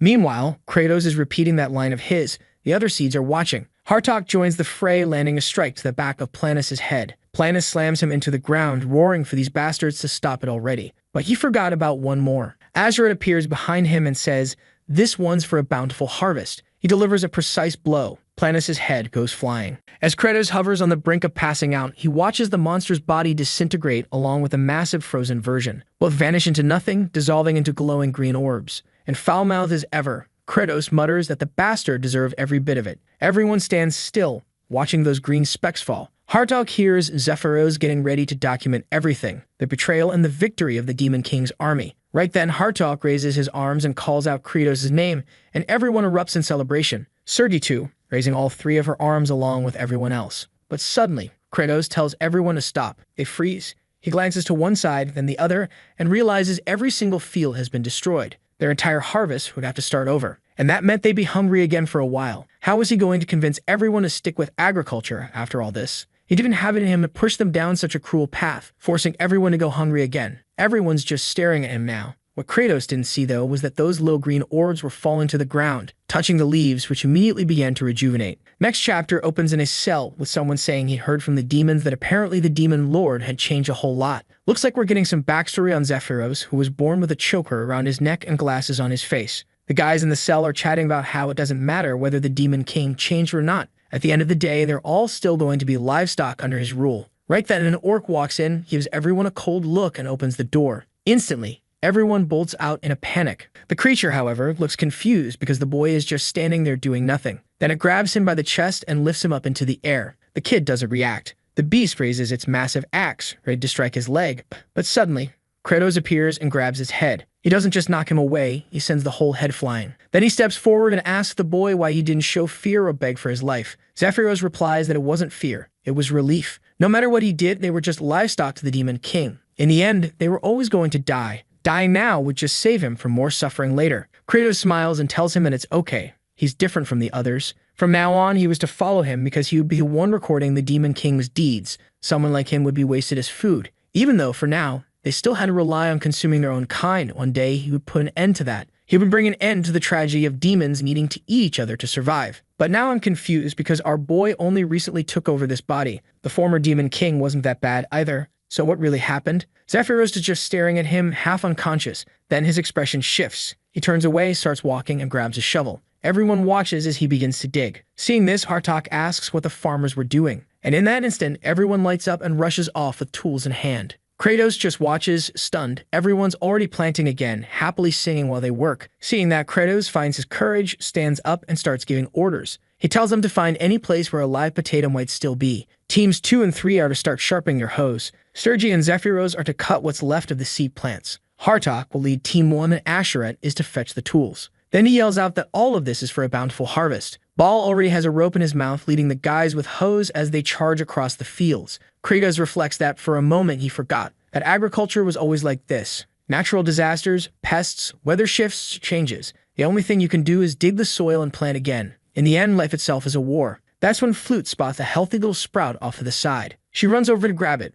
but as she pulls, she sees Ruster's arm sticking out of the dirt on the other side. She keeps tugging while he's begging for help. That's when Asherat steps in and tells this low-ranking demon girl to step aside. He's got this. But when he pulls, man, out comes a potato bigger than his whole torso. The thing crashes down right on Ruster's head, leaving him all twisted up. Nobody has any idea what just happened, and they immediately call Kratos over. Flute tells him to check out this potato that's bigger than her head. He asks where she found it, and she explains that she just pulled one sprout and a bunch more came up with it. That's when Kratos remembers how it worked in the game. After you defeat Planus, his body falls into the ground, and from that very soil, leaves start to grow. In other words, since he had grown to such a massive size, his body must have touched pretty much the entire field. He immediately orders all the farmers to start digging. There were probably potatoes buried everywhere, and they hadn't died. Sure enough, the demons start digging and pulling out these massive, bowling ball-sized potatoes. Kratos is in disbelief, watching everyone haul cannonball-like crops. Zephyros turns to him and asks if this was the bountiful harvest. Kratos says yes, feeling a huge sense of relief. This truly was the legendary harvest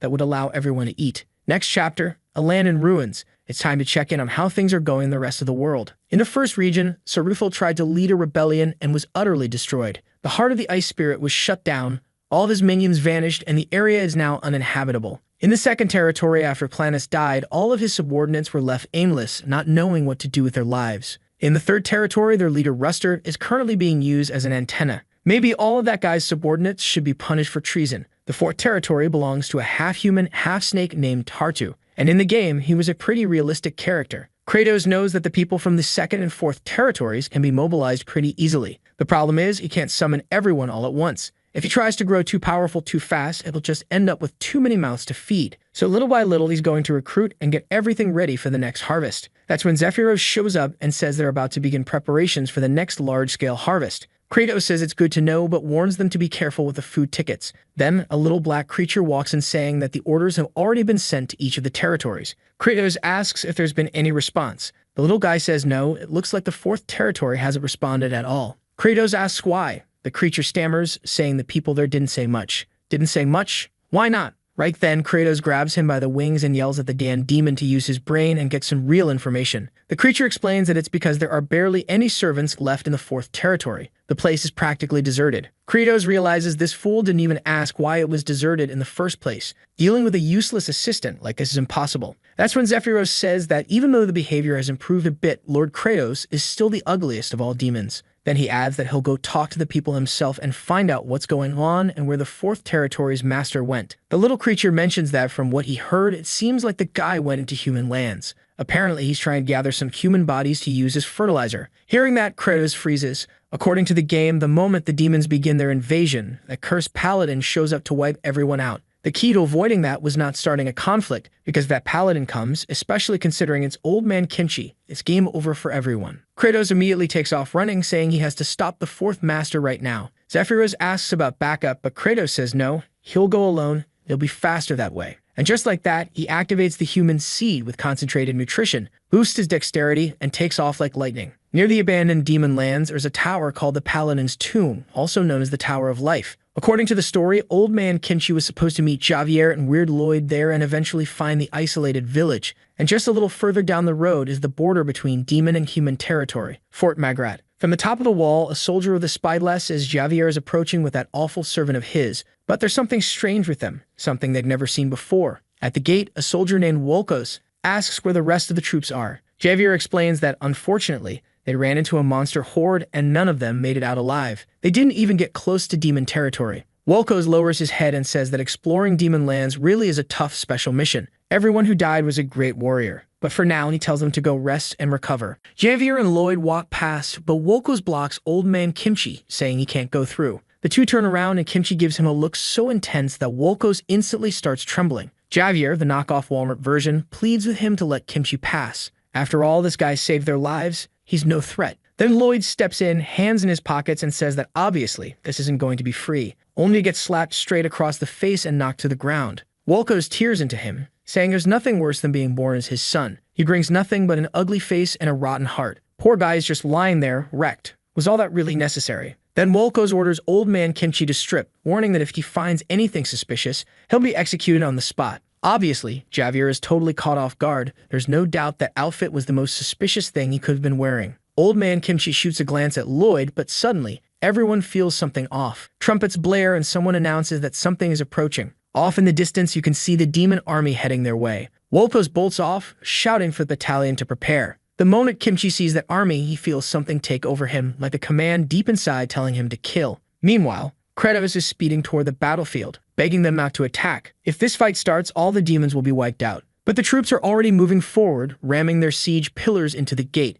Arrows rain down, demons are getting stones ready. The war had begun. The battering ram is pounding the door, and everyone inside is hiding wherever they can. Thankfully, Kimchi is standing there, head lowered, thinking about how he instinctively wanted to throw himself into that battle. It's like memories from his 19th reincarnation were surfacing when he pushed forward and slaughtered countless enemies. If Javier hadn't pulled him back just then, he would have charged in without a second thought. It shows how naturally he would have fallen into the fight without even questioning what was true or right. But at the same time, everyone else in the room is trembling with fear. Maybe he really should be the one to fight. The gate's about to break and people are frozen in shock. As soon as it collapses, the first wave of demons storms in. Tartu shouts for them to kill everyone and turn them into fertilizer. Wolkos orders the bridges to back be cut. Everyone was going to die there, but they had to at least stop the demons from reaching their homeland. And just like that, the bridge is blown up. Honestly, I thought Javier and the Wish version Lloyd would just show up for 10 seconds, but they're still going, so we're gonna have to rename these two. From now on, it's Javier and Lloyd, just so it's not the same. Javier hears the bridge go down and says, well, that's it.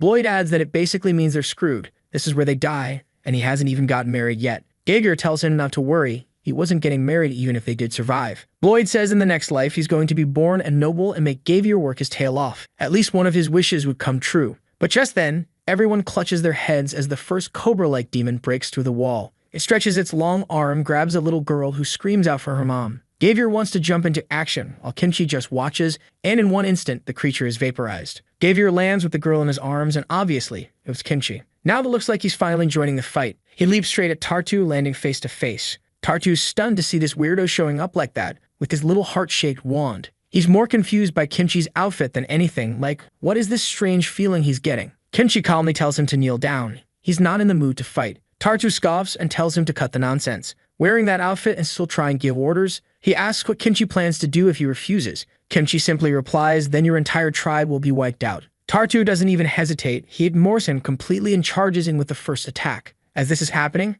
Kimchi can only think, maybe this was the only choice. Fine, if this is his fate, then he'll accept it. He was born to kill demons. But just in time, our boy Kratos shows up and lands a flying kick to Tartu's neck. Kimchi is just left standing there, completely confused, while Tartu gets slammed into the ground. At that moment, Kratos turns his head and locks eyes with someone, and of all the places, it had to be this guy. Tartu tries to speak to the demon lord, but Kratos stomps on his face mid-sentence and starts beating the crap out of him. Kratos says, "You disobedient bastard. Why the hell are you invading the humans, you damn idiot? Shut your mouth, I'm gonna kill you." He glances back, sees that Kimchi isn't reacting, and immediately stomps on Tartu again, saying that trash like him shouldn't even exist. He's not even fit to fight. He should have just stayed in his territory, eating and living like the miserable coward he is instead of being selfish. As he keeps stomping, Kratos starts begging, pleading for Kimchi to forgive all of them. If that guy, level 9,999, were to go on the offensive, he'd wipe out every single demon. But that's when Kimchi says, "I know who you are. You're the demon lord, Kratos, right?" Kratos realizes that, yeah, looks like he's about to be the first to die. The rest of the troops nearby heard that demon lord comment. They're all trying to eavesdrop on the conversation, even if they're not standing close enough to catch everything. Kratos turns and asks, "Is that supposed to be some kind of system name, Kratos?" But Kimchi doesn't even know what a computer is. He just says he used that name as final confirmation and he's completely sure now. In that moment, our guy's eyes are trembling. He knows there's no way he's getting out of this alive. His only choice now is to act like this. He charges forward, slaps his hands to the ground, and slams his horn into the dirt. All the demons are startled to see the demon lord doing a full-on handstand butt up in the air. Kimchi's just standing there, totally confused. The demons start whispering, wondering if this is some special demon lord technique, or maybe some sort of threat stance. Kimchi asks what the hell he thinks he's doing, and Kratos says this is the grand reverence. It's the supreme act of gratitude, loyalty, dedication, basically every positive intention packed into one gesture. He's showing he has absolutely no desire to invade the human realm. That snake-looking subordinate acted completely on his own without any orders. That's why he came all this way to stop him. Kimchi coldly replies that he doesn't trust a demon's words, but Kratos keeps dragging his horn along the ground, saying he'll keep asking for forgiveness until Kimchi believes him. The demons are watching, wondering if this is some kind of intimidation tactic, like a bull about to charge.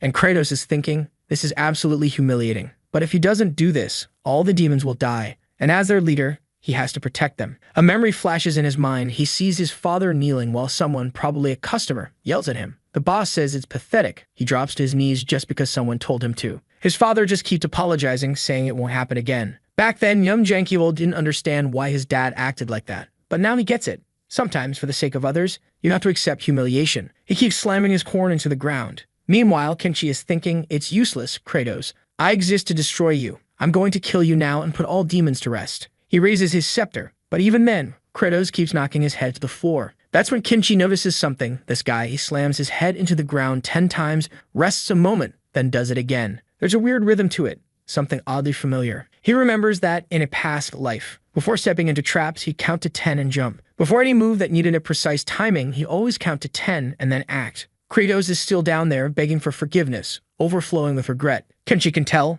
these words, this way of speaking, it's completely different from the real demon lord. And now he's wondering, why is this guy doing this in front of him? He finally tells him to stop. Kratos stands up and Kimchi tells him to get lost, because he's about to be killed. Right away, Kratos smiles, slings the lizard guy over his shoulder and says he's truly grateful. He'll be thankful for the rest of his life. Then he shouts, ordering the entire 4th Region's army to retreat immediately. The snake dudes are all confused, not sure what's going on. But hey, if the demon lord gave the order, they follow it. They all turn around and start heading back. The army marches past Kimchi, who's just standing there with his eyes closed. But of course, Tartu can't help himself. He sees Kimchi turned away, calls him a worthless worm, and charges at him. He goes in for an attack. Kratos yells at him not to do it, but it's already too late. With just a flick of his arm, Kimchi slices him clean in half, slamming him into the wall like he was nothing more than a bug. Blood splatters and Kratos starts trembling as Kimchi turns and stares at him. He knows there's no excuse now, but Kimchi says he understands that it wasn't Kratos' will, it was that guy's decision. Then he turns around and says if he ever sees his horn again in human territory, he better know that will be the end of him. Woo,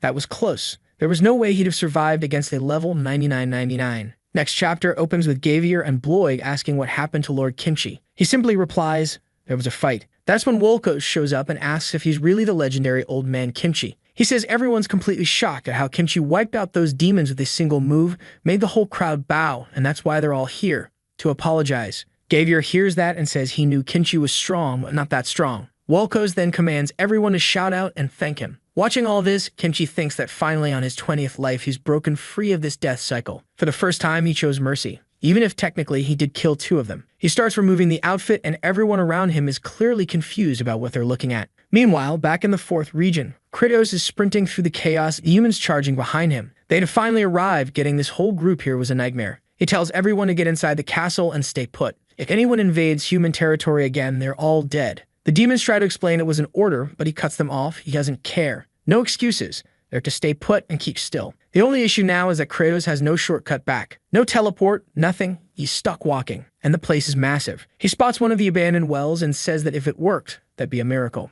Unfortunately, he'd already checked a bunch of them and none of them were functioning. All he wanted was a quick teleport, but those things won't activate unless you're a paladin. But then, bless the system, it kicks in. Because of his encounter with the paladin, the abandoned well system is now unlocked. Instantly, he's pulled into the well. Now, every well he's ever visited is activated, and the system asks where he wants to go. He immediately says to the castle, and boom, he's being transported. Over at the ruins, Azurat and Flute are searching for some undamaged farming tools. When suddenly, out of nowhere, a blue light flashes from the ground, and Kratos explodes onto the scene right in front of her. Poor girl faints on the spot, just drops, out cold. Azurat watches, and our guy finally shows up, only to throw up immediately. Then he throws himself forward to shield poor Flute, who was about to get drenched. Kratos wonders what just happened. He thought teleporting would be way more chill than this. As Flute rushes to help Azurat, Kratos thinks even if it meant throwing up, it was totally worth it to skip the walk. Now he could finally get back to growing potatoes. Sometime later, he's looking up at the mountain. He says no matter how many times he sees it, the view is still incredible. But something's off. He can feel it. Something's wrong. He picks up one of the potatoes and says, wait a second. Starts tossing several others and says none of them have it. Zephyros asks what he's talking about.